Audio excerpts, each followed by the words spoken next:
Hey guys, it's the BC Andrews Critiquer. Still no collaboration with Murray Reactions on The Music Man, unfortunately. We still have too much of conflicting work schedules right now, unfortunately. But don't worry, it'll be down the road someday. Soon, I hope.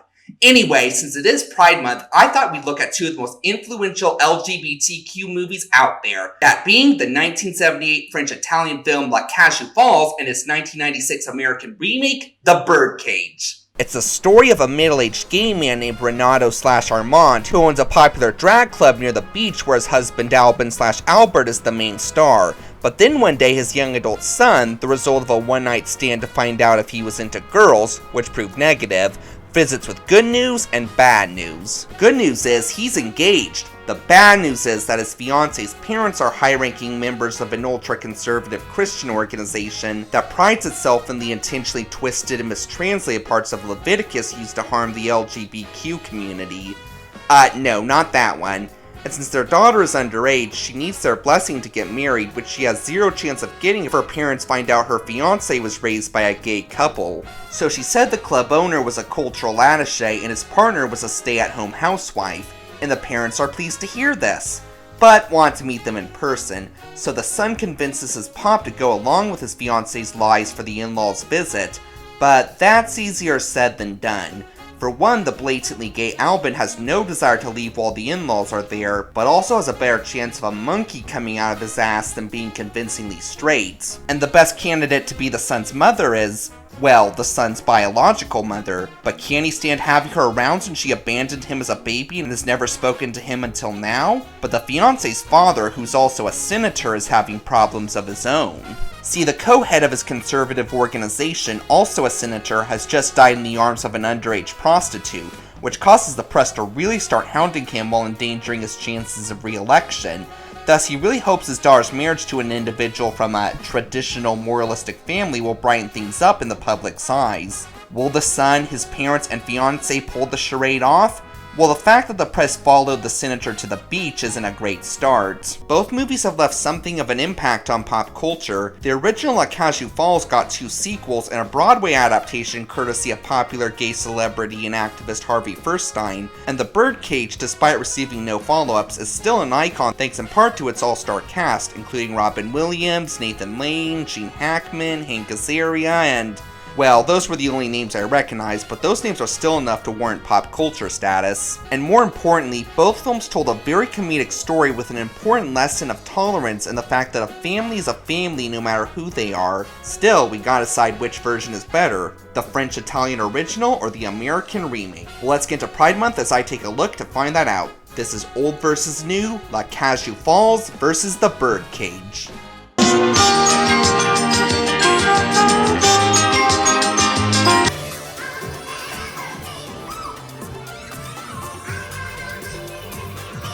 We've had a lot of iconic gay couples over the years, from Mitch and Cam to Ian and Mickey to Bert and Ernie, and so on, and our 2 leads are up in those ranks for being so damn funny and memorable. But of course we gotta ask which version of our 2 leads is not only more memorable, but also has the better chemistry with one another. This is Best Main Couple.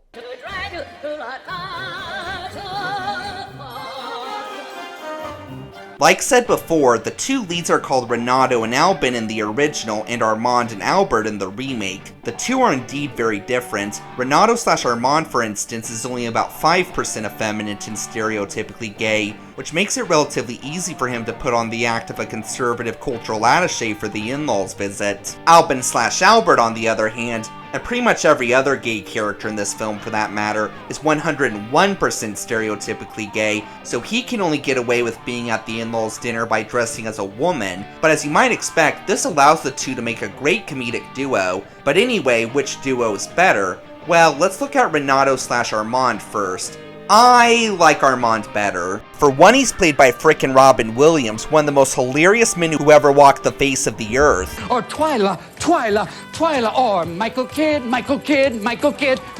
Madonna. Renato is pretty funny too, don't get me wrong. La perruque! Non. Renato, rends-moi cette perruque! Non. Rends-moi cette perruque! Non, non, non. But Robin Williams is very hard to compete with for laughs. Plus, I just feel Armand was an overall more pleasant person to be around. Renato was kind of a stick in the mud, not as much as the senator, but I didn't feel his chemistry with his husband or son was quite as strong as with Armand's. Again, maybe that's partly just because Robin Williams was such a phenomenal actor, but I definitely felt his reunion with Val was a lot more heartwarming than Renato's and Lawrence. Also compare the scene where he has to tell his husband that he's gotta leave so he doesn't ruin the charade for the in-laws. In the original, he tries beating around the bush before Albin says, "Yeah, you're not fooling me, bitch. What's going on?" Then he's basically like, you got me, now piss off if you love your stepson. Plus, he apparently forgot their anniversary. Harsh. In the Birdcage, Armand is clearly in a lot of pain while trying to break it to Albert that he can't be there while the in-laws are visiting, and ultimately can't even initially do it. And even when he does, he almost immediately breaks down and tells Albert he can stay. And true, Armand did have his brusque moments as well, but he overall seemed like a more pleasant and enjoyable guy than Renato. What about Albin/Albert? Both are indeed very funny, and also a bit of irritating prima donnas. Non. Il fait des bulles avec son chewing-gum pendant que je chante. Non. Ben, il n'a pas à faire des bulles avec son chewing-gum. But like with Robin Williams, Nathan Lane is pretty hard to compete with in the campy hamminess department. Maybe not as much as Williams, but still pretty tough. Now, look at me. I'm this short, fat, insecure, middle-aged thing. I made you short? Also, like Armand, I felt Albert was a bit more pleasant than Albin. He doesn't whine or bitch quite as often, and he just seems like he has a better outlook on life. When Albert hears his stepson is getting married, he has tears of joy. Albin, on the other hand, is initially pissed that his son is not marrying a guy like his father's. Also compare his reaction to initially being banned from the in-laws visit. Albin is outright pissed, but Albert is legitimately hurt, indicating that he's had such a great bond with his family, and now they're treating him like an outcast just like the majority of conservatives. I will give Renato and Albin credit on the fact that their actors actually were middle-aged like the characters. Lane and Williams, on the other hand, were only in their mid-40s at the time, and they are very entertaining to watch, but Robin Williams and Nathan Lane are pretty hard to compete with, especially when paired up, and their characters just seem like happier and more pleasant people, so Armand and Albert get the point on this one. Point goes to the Birdcage. Ah, il faut aussi modifier le décor, hein?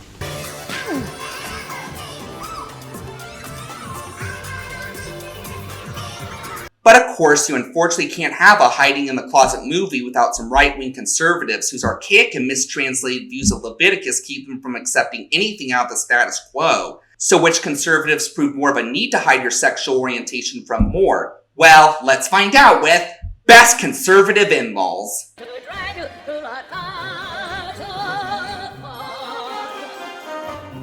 Now this one is tough because it is like comparing apples to oranges. Senator Simon Sherrier, played by Michael Galbraith, is everything you'd expect a closed-minded bigot to be.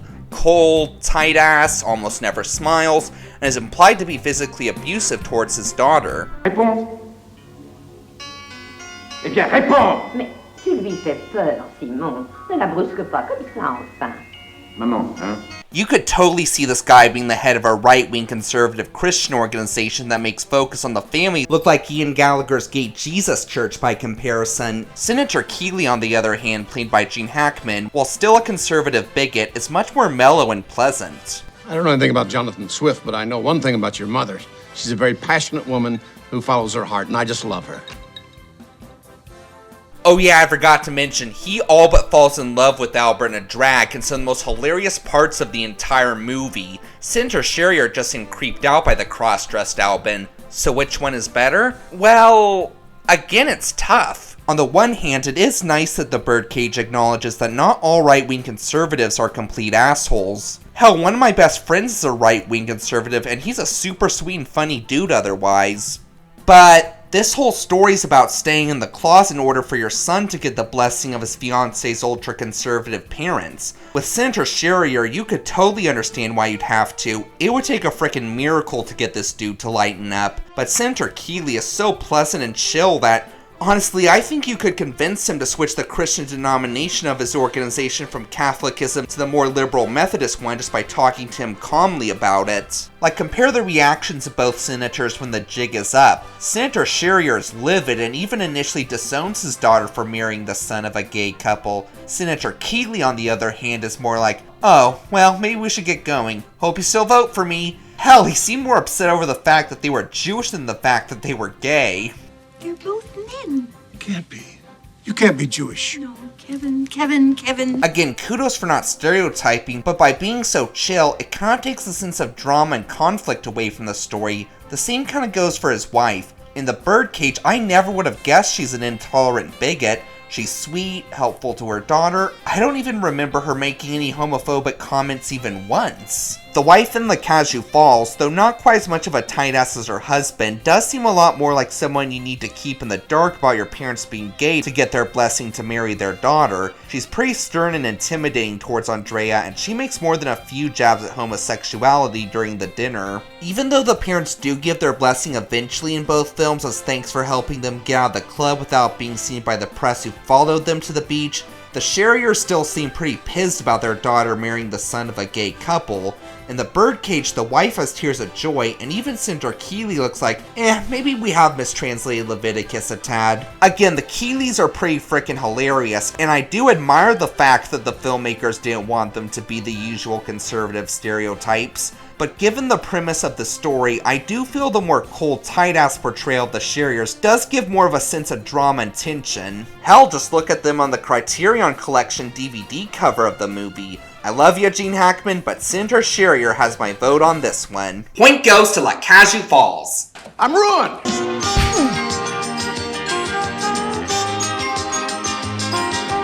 But thankfully for all its opposers, the LGBQ movement has just as many supporters. Question is, who was more supportive to our two leads? Well, let's find out with Best Supporting Cast.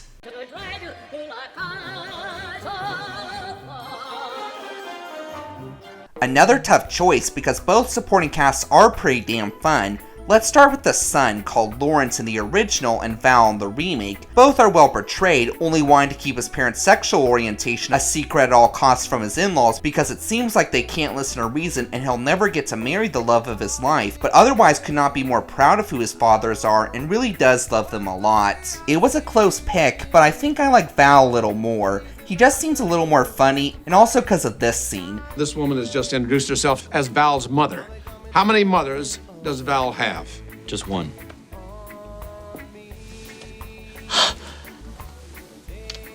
This is my mother.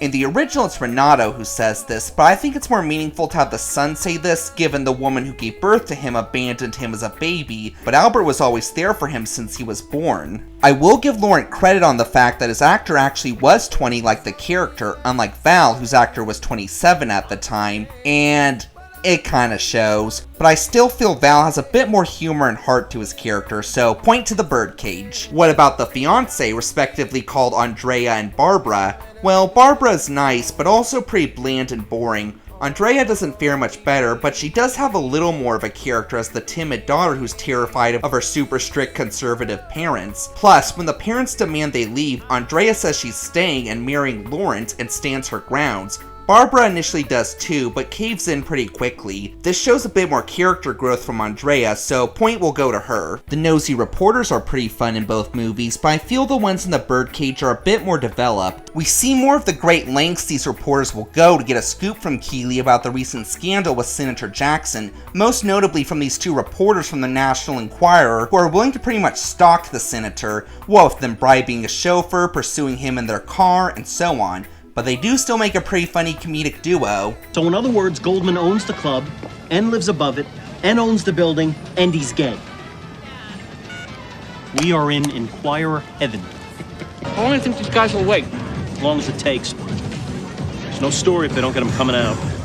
Unfortunately for them, their rivals just happened to have an audio recording of them learning where the senator was headed off to, but fortunately for us, this does help make the story more consistent, but we'll talk about that in the best story round. In the original La Cage Aux Folles, there just seemed to be one group of reporters, and I will give them credit, they did block the entrance to Renato and Armand's house, so the senator would have to go through the drag club and they could get pictures of him in there. A pretty diabolical move, but I still feel the reporters in the Birdcage are more developed and memorable. What about the son's biological mother from the one-night stand Renato/Armand had? Well, despite the fact that they abandoned their kids, not to mention flirted with their former lover even though they were married, they are still pretty likable. They do seem sincerely apologetic to the son for abandoning them, saying that they were just so young and not in the place to raise a son when they were born, but do seem overjoyed with how well he's doing in life and more than happy to play the part of his mother for the in-laws visit. But the thing is, Simone and Catherine were so similar to one another in writing and performance that I really couldn't think of any major ways they outshined the other. So I'm calling a tie on this one. But for me, the big deciding point is the housekeeper, and okay, I think it's pretty clear who the winner is, but let me just say, Jacob in the original is pretty funny as well. Vous les Français, vous faites vraiment un café de merde. On m'a déjà traité de nègre, on m'a déjà traité de tante, mais jamais de français. But yeah, he is definitely no Agador Spartacus. For one, he's played by Simpsons voice actor Hank Azaria, so this allows him to have probably the most hilarious performance in the entire movie. Because they want me to have a career. Hello? A career? When you gonna let me audition for you again? When you have talent. Sweet and sour peasant soup? What you say is seafood chowder for? The hell is sweet and sour peasant soup? I don't know, I made it up! Hell, this character has become kind of a pop culture icon in his own right, even spawning a recurring Simpsons character also voiced by Hank Azaria that's pretty much Agador in Simpsons form. Again, I love the side characters in both films, but the ones in the Birdcage are just a tad more developed and memorable. What's more, we actually see the Senator's co-founder of the moral organization and the prostitute he dies in the arms of in television interviews, something we didn't get in Cage Aux Folles, not to mention a cameo by Jay Leno. Now folks, there have been a lot of tasteless jokes going around about the death of Senator Eli Jackson. And here's another one. Oh Jay, what will you think of next? Point goes to the Birdcage. Peut-être pas obligé de lui dire comme ça.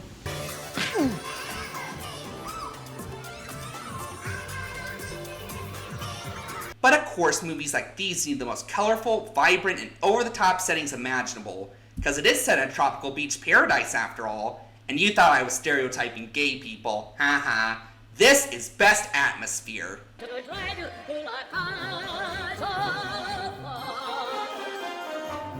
Now naturally, both these movies have very similar atmospheres, being primarily set in tropical drag clubs and very liberal beach towns. But which one is better? Well, this one is kind of interesting. At first I assumed this one would go to Cage Aux Folles, as I thought that being set in France would give the film a more distinct and pretty look. And don't get me wrong, there definitely are some nice locations, but watching these movies again, I was surprised to find that Cage Aux Folles looked kinda bleak.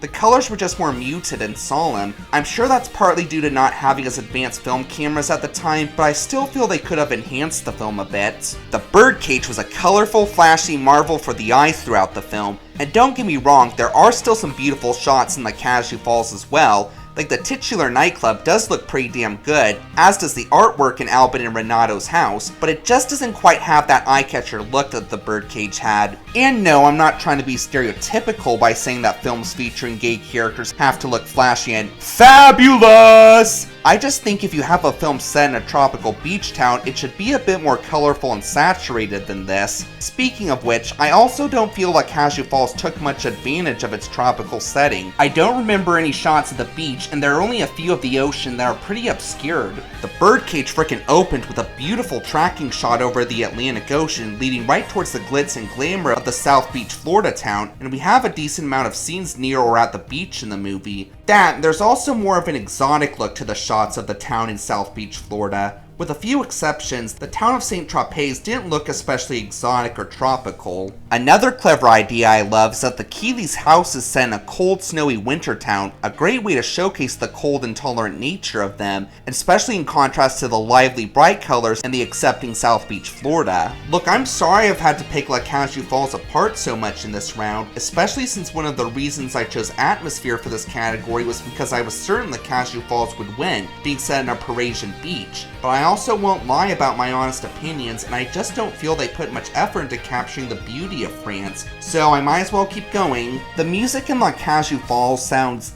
kind of like the composers were on mushrooms while scoring the film.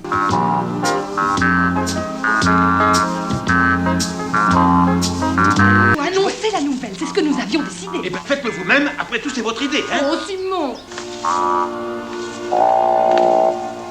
Don't get me wrong, I like weird music, but it just doesn't seem to fit well with this story, especially seeing how this is a film about tolerance of the LGBTQ community. It ironically kind of gives the implication that gay people are weird. The Birdcage had awesome music throughout, and I especially love how the song We Are Family is played in both the intro and finale. What better song to feature in a film about the importance of tolerance and acceptance? I wish I could say it was a close call, but it honestly wasn't. The Birdcage was beautiful, flashy, colorful, and had really great music that fit the theme of the story. The Cage Aux Folles, on the other hand, was more solemn, darker, and a bit generic looking, with not much advantage being taken of the beach town setting and some fairly awkward music throughout. Sorry those of you watching in France, your country has some really beautiful locations, just not that many in this movie. Point goes to the Birdcage. Regarde ce que je suis devenu par ta faute.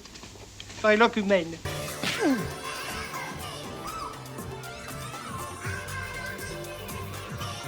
Even though the score is not quite tied, let's find out which of these movies you'd rather watch more during Pride Month with Best Story.